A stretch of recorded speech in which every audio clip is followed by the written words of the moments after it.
Oops. Are we focused?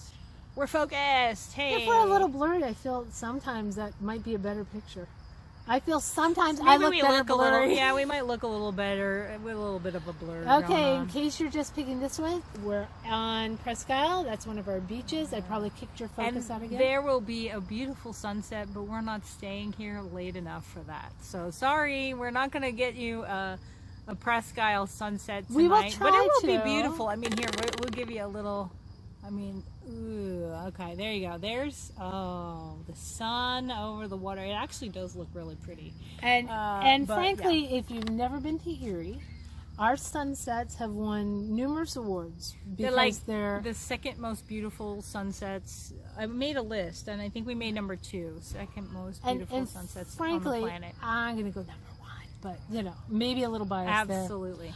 So this time we're talking about romance subgenres. Yeah. And I have done the whole fantasy thing is a subgenre, and as somebody who grew up in fantasy and science fiction, early on in my career, that made sense to me. I'm like, oh, I'm going to try this.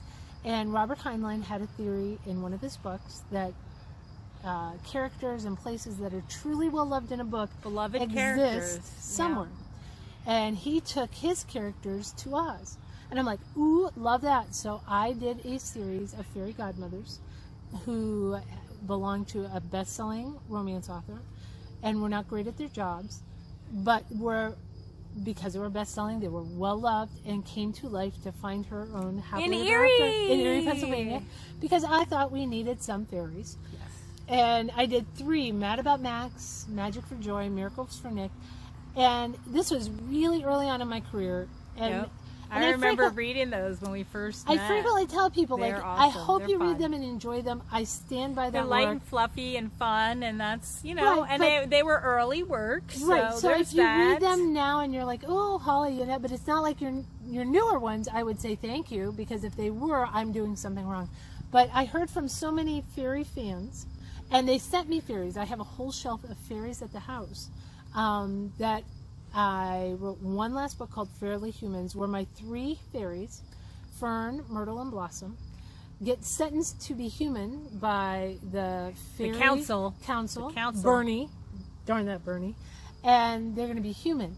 And I'm thinking, all right, now how am I going to do this? I was going to give them all like 3 novellas tied into a book, give them all a romance. And they're old ladies in the book. And it occurred to me that why were they old ladies? They're fairies. They're immortal. It's because men kept falling in love with them. And so it was adopted. interfering with was. their work. So when they got turned human, they turned into their natural state, and they were stone foxes. So that's my one dip into a romance subgenre. Yeah. Well, I'm just pretty much a straight up contemporary romance, but I also, like you, we skirt the genre. We sort of skirt to women's fiction a little bit.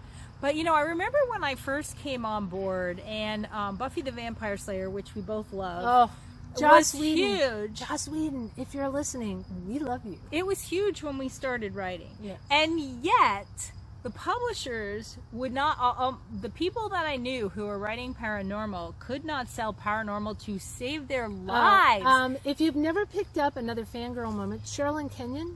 Yeah. I went to a Dark conference. Hunters. I went to a conference Dark with her, Hunters. and she had a line out the door. Now I had a little line. She has the swan hat.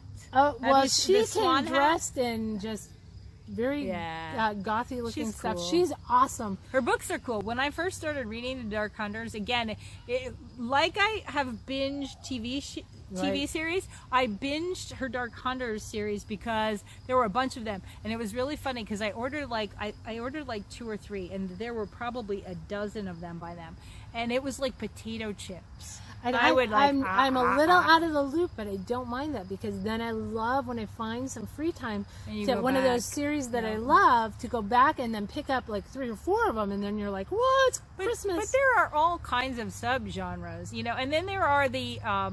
and then there are the tropes as well, small town, cowboys, secret baby.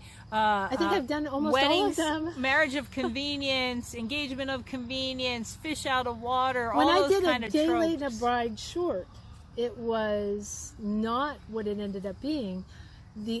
editor wrote back and said, hey, they love this, but they want it to be a marriage of convenience. And I'm thinking, I'm married. It's not convenient. But because I like a sale, I'm like, yep, that's what it's going to be. So if you what do you want it to be? It'll be that. If you pick up A Day Late and A Bride Short, it ended up being an engagement of convenient that once they fell in love was no longer convenient. And no one ever noticed. So there it is.